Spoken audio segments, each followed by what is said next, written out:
जय हिंद। Welcome to today exam classes. दोस्तों आज के इस वीडियो में हम रीट प्रति परीक्षा और आरपीएससी सेकंड ग्रेड प्रति परीक्षा 2022 के लिए राजस्थान जीके सहित कुछ मोस्ट इंपोर्टेंट क्वेश्चन आंसर याद करने वाले हैं जो आपके रीट प्रति परीक्षा और आरपीएससी सेकंड ग्रेड प्रति परीक्षा के नए सिलेबस पर आधारित हैं।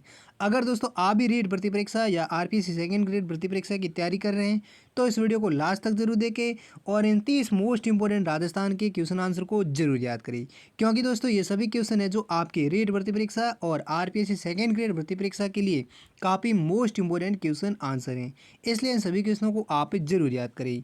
और इस वीडियो में 2 क्वेश्चन अभ्यास के तौर पर आपसे भी पूछेंगे जिसका जवाब आपको कमेंट सेक्शन में लिखकर बताना है। इसलिए इन सभी क्वेश्चनों को आप जरूर याद करें और इस वीडियो को लास्ट तक जरूर देखें। तो चलिए देखते हैं आज का पहला क्वेश्चन। पहला क्वेश्चन है 25 मार्च 1948 को राजस्थान एकीकरण के द्वितीय चरण में कितनी रियासतों को शामिल किया गया था? तो इस सवाल का सही जवाब देगा ऑप्शन ए यानी 25 मार्च 1948 को राजस्थान एकीकरण के द्वितीय चरण में 9 रियासतों को और एक कुशलगढ़ ठिकाने को शामिल किया गया था। अगला नेक्स्ट दूसरा क्वेश्चन है राजस्थान के पहले एकमात्र एवं राज प्रमुख कौन थे? तो इस सवाल का सही जवाब देगा ऑप्शन डी यानी जयपुर महाराजा सवाई मान सिंह है जो राजस्थान के पहले और एकमात्र राज प्रमुख थे। अगला नेक्स्ट तीसरा क्वेश्चन है राजस्थान उच्च न्यायालय की मुख्य पीठ जोधपुर में है तो उसकी खंडपीठ कहाँ पर स्थित है? तो इस सवाल का सही जवाब देगा ऑप्शन बी यानी राजस्थान उच्च न्यायालय की जो मुख्य पीठ है वो राजस्थान के जोधपुर जिले में है तथा उसकी खंडपीठ है जो जयपुर के चाकसू में स्थित है। नेक्स्ट अगला चौथा क्वेश्चन है रेड क्लिफ अंतर्राष्ट्रीय सीमा रेखा से सटी सर्वाधिक लंबी सीमा किस जिले की है? तो इस सवाल का सही जवाब देगा ऑप्शन ए यानी रेड क्लिफ अंतर्राष्ट्रीय सीमा रेखा से छठी सर्वाधिक लंबी सीमा रेखा है वो जैसलमेर जिले की है जो 471 किलोमीटर तक की सीमा रेखा है वो रेड क्लिफ से जुड़ी हुई रेखा है और कई पुस्तकों में से 464 किलोमीटर भी बताई गई सीमा रेखा है ये। नेक्स्ट अगला पांचवा क्वेश्चन है कोटा व झालावाड़ जिले में किन पहाड़ियों का विस्तृत भाग क्षेत्र है? तो इस सवाल का सही जवाब देगा ऑप्शन बी यानी कोटा व झालावाड़ जिले में मुकुंदवाड़ा की पहाड़ियों का विस्तृत भाग क्षेत्र है और मुकुंदवाड़ा की पहाड़ियों के बीच ही राज्य का तीसरा tiger reserve Mukundra hills tiger के हैं वो इसी क्षेत्र में हैं। कहाँ पर? मुकुंदवाड़ा की पहाड़ियों के बीच। और मुकुंदवाड़ा की पहाड़ियाँ किस जिले में हैं? कोटा व झालावाड़ के जिले में। अगला नेक्स्ट छठा क्वेश्चन है वन स्थली विद्यापीठ के संस्थापक कौन थे? तो इस सवाल का सही जवाब देगा ऑप्शन डी यानी हीरालाल शास्त्री हैं जो वन स्थली विद्यापीठ के संस्थापक थे और हीरालाल शास्त्री ने निवाई टोंक के पास अक्टूबर 1935 में वन स्थली विद्यापीठ की स्थापना की थी। अगला नेक्स्ट सातवां क्वेश्चन है पंचायती राज संस्थाओं को प्रभावी एवं सशक्त बनाने के लिए 73वां संविधान संशोधन किस वर्ष पारित हुआ? तो इस सवाल का सही जवाब देगा ऑप्शन डी यानी पंचायती राज संस्थाओं को प्रभावी एवं सशक्त बनाने के लिए 73वां संविधान संशोधन है वो 1992 में पारित हुआ था। नेक्स्ट अगला क्वेश्चन है आठवां राजस्थान में 15वीं विधानसभा चुनाव में सर्वाधिक सीटें किस दल को प्राप्त हुई थी? तो इस सवाल का सही जवाब देगा ऑप्शन ए यानी राजस्थान की जो वर्तमान में 15वीं विधानसभा चुनाव में सर्वाधिक सीटें हैं वो कांग्रेस पार्टी को मिली थी और कांग्रेस पार्टी को 15वीं विधानसभा में कुल 99 सीटें मिली थी जो बाद में बढ़कर 107 सीटें हो गई थी। नेक्स्ट अगला 9वां क्वेश्चन है राज्य सरकार द्वारा संभागीय आयुक्त को कितने समय के लिए नियुक्त किया जा सकता है? तो इस सवाल का सही जवाब देगा ऑप्शन डी यानी राज्य सरकार द्वारा संभागीय आयुक्त को मुख्यमंत्री के इच्छानुसार समय के लिए नियुक्त किया जा सकता है। यानी मुख्यमंत्री हैं वो उसकी इच्छा होने पर कभी भी उसको हटाकर दूसरे संभागीय आयुक्त को नियुक्त कर सकता है। नेक्स्ट अगला 10वां क्वेश्चन है राज्य मानवाधिकार आयोग की प्रथम अध्यक्ष निम्न में से कौन थी? तो इस सवाल का सही जवाब देगा ऑप्शन ए यानी राज्य मानवाधिकार आयोग की प्रथम अध्यक्ष हैं वो कांता भटनागर थी और राजस्थान राज्य मानवाधिकार आयोग का जो मुख्यालय है वो राजस्थान राजधानी जयपुर में स्थित है। वहीं राष्ट्रीय मानवाधिकार आयोग का मुख्यालय है वो भारत की राजधानी नई दिल्ली में स्थित है। और दोस्तों राष्ट्रीय मानवाधिकार आयोग की स्थापना कब हुई थी ये आप कमेंट सेक्शन में लिखकर जरूर बताइए। नेक्स्ट अगला 11वां क्वेश्चन है, राजस्थान लोक सेवा आयोग के अध्यक्ष व सदस्यों की नियुक्ति किसके द्वारा की जाती है? तो इस सवाल का सही जवाब देगा ऑप्शन बी, यानी राजस्थान लोक सेवा आयोग के अध्यक्ष व सदस्यों की नियुक्ति है वो मुख्यमंत्री की सलाह से राज्यपाल के द्वारा की जाती हैं। नेक्स्ट अगला 12वां क्वेश्चन है, राजस्थान में प्रथम केंद्रीय विश्वविद्यालय किस जिले में स्थापित हैं? तो इस सवाल का सही जवाब देगा ऑप्शन है डी, यानी राजस्थान में प्रथम केंद्रीय विश्वविद्यालय है जो किशनगढ़ अजमेर के पास स्थापित किया गया था और यह विश्वविद्यालय साल 2009 में स्थापित किया गया था। नेक्स्ट अगला 13वां क्वेश्चन है, गोंडवाना पक्षी राजस्थान के अलावा किस राज्य में पाया जाता है? तो इस सवाल का सही जवाब देगा ऑप्शन है सी, यानी गोंडवाना पक्षी हैं जो राजस्थान के अलावा गुजरात राज्य में भी पाया जाता है और गोंडवाना पक्षी राजस्थान के सोरसन, बारां जिले में और मरु उद्यान जैसलमेर में सबसे अधिक पाया जाता है। अगला नेक्स्ट 14वां क्वेश्चन है, राजस्थान में भैंस अनुसंधान एवं प्रजनन केंद्र कहाँ स्थापित किया गया है? तो इस सवाल का सही जवाब देगा ऑप्शन ए, यानी राजस्थान में भैंस अनुसंधान एवं प्रजनन केंद्र है वो वल्लभनगर उदयपुर में स्थापित किया गया है। अगला नेक्स्ट 15वां क्वेश्चन है, ऊसर भूमि किसे कहते हैं? तो इस सवाल का सही जवाब देगा ऑप्शन सी, यानी ऊसर भूमि है वो खारी एवं लवणीय भूमि को कहा जाता है। अगला नेक्स्ट 16वां क्वेश्चन है, राजस्थान की मरु भाषा का उल्लेख किस प्राचीन ग्रंथ में मिलता है?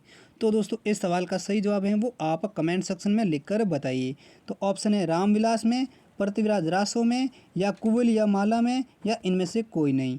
और आपको बता दें कि ये ग्रंथ हैं वो उदोदन सूरी द्वारा लिखित ग्रंथ हैं जिसमें मरु भाषा का उल्लेख मिलता है। और ग्रंथ वो कौन सा है उदोदन सूरी के द्वारा लिखे हैं जिसमें मिलता है वो आप कमेंट में लिखकर जरूर बताइए।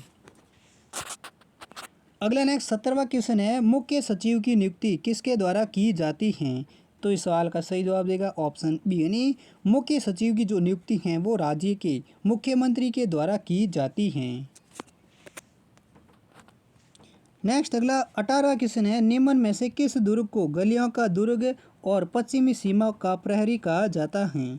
तो इस सवाल का सही जवाब देगा ऑप्शन ए, यानी जैसलमेर का दुर्ग है जिसे गलियों का दुर्ग तथा पश्चिमी सीमा का प्रहरी भी कहा जाता है। किस दुर्ग को? जैसलमेर के दुर्ग को।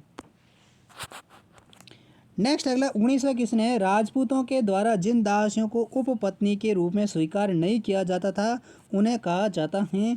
तो इस सवाल का सही जवाब देगा ऑप्शन सी, यानी राजपूतों में जो जिन दासियों को उपपत्नी के रूप में स्वीकार नहीं किया जाता था उन्हें दावड़ी कहा जाता था। अगला नेक्स्ट 20वां क्वेश्चन है, महावीर जी का मेला किस तिथि को लगता है?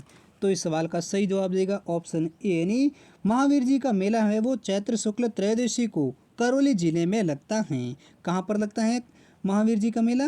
करौली जिले में। और कब लगता है? वो लगता है चैत्र शुक्ल त्रयोदशी को। नेक्स्ट अगला 21वां क्वेश्चन है, खेतड़ी महल का निर्माण किस शासक द्वारा करवाया गया था? तो इस सवाल का सही जवाब देगा ऑप्शन डी, यानी खेतड़ी नरेश महाराज भोपाल सिंह द्वारा खेतड़ी महल का निर्माण करवाया गया था।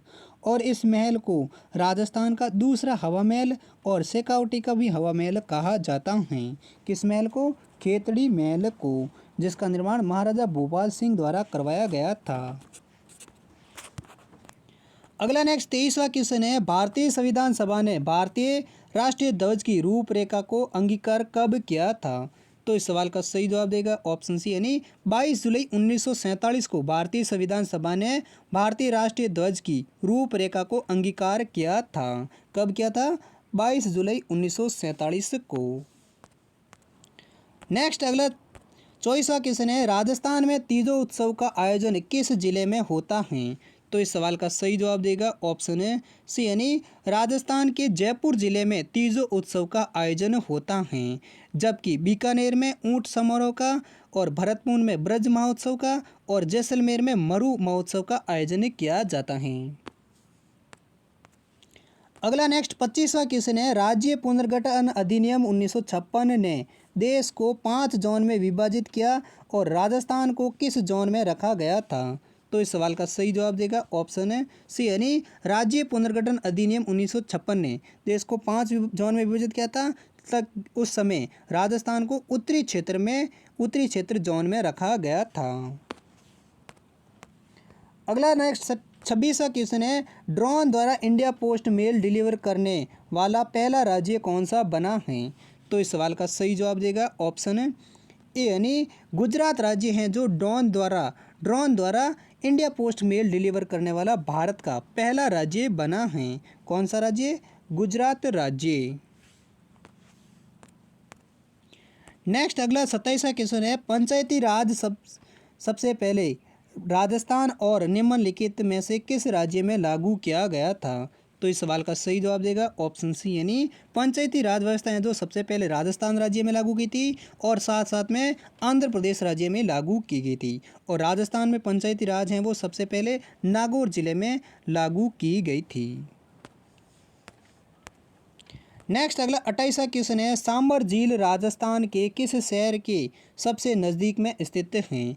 तो इस सवाल का सही जवाब देगा ऑप्शन डी यानी सांबर झील है जो राजस्थान के जयपुर शहर के सबसे नज़दीक में स्थित झील हैं और सांबर झील से भारत का सबसे अधिक नमक उत्पादित भी किया जाता है। अगला नेक्स्ट 29वां क्वेश्चन है, राजस्थान में अब्रक उत्पादक जिले कौन से हैं? तो इस सवाल का सही जवाब देगा ऑप्शन ए यानी राजस्थान में भीलवाड़ा और उदयपुर जिले हैं जो अब्रक उत्पादक के प्रमुख मुख्य जिले हैं और भीलवाड़ा और उदयपुर के अलावा अजमेर और राजसमंद भी अब्रक के मुख्य उत्पादक जिले माने जाते हैं।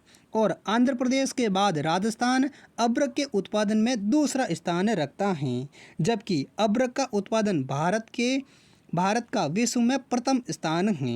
भारत में 70 से 80% विश्व का अब्रक भारत में निकाला जाता है, यानी अब्रक के मामले में भारत है वो विश्व में प्रथम स्थान पर हैं। और आंध्र प्रदेश में सबसे ज़्यादा अब्रक का उत्पादन होता है, जबकि राजस्थान का अब्रक के उत्पादन में दूसरा स्थान है। और राजस्थान में भीलवाड़ा, उदयपुर, अजमेर, राजसमंद है जो इसके मुख्य उत्पादक जिले हैं। अगला नेक्स्ट 30वां क्वेश्चन है, पाकिस्तान की सीमा के साथ भारत के किन राज्यों की सीमा लगती हैं? तो इस सवाल का सही जवाब देगा ऑप्शन सी यानी भारत के पंजाब, जम्मू कश्मीर, राजस्थान और गुजरात की सीमा है वो पाकिस्तान देश की सीमा के साथ सीमा लगती हैं। किन किन राज्यों की? पंजाब, जम्मू कश्मीर, राजस्थान और गुजरात राज्य की। अगला नेक्स्ट 31वां क्वेश्चन है, निम्न में से किस राज्य में विशाखापट्टनम बंदरगाह स्थित हैं? तो इस सवाल का सही जवाब देगा ऑप्शन सी यानी आंध्र प्रदेश राज्य में विशाखापट्टनम बंदरगाह है वो स्थित हैं।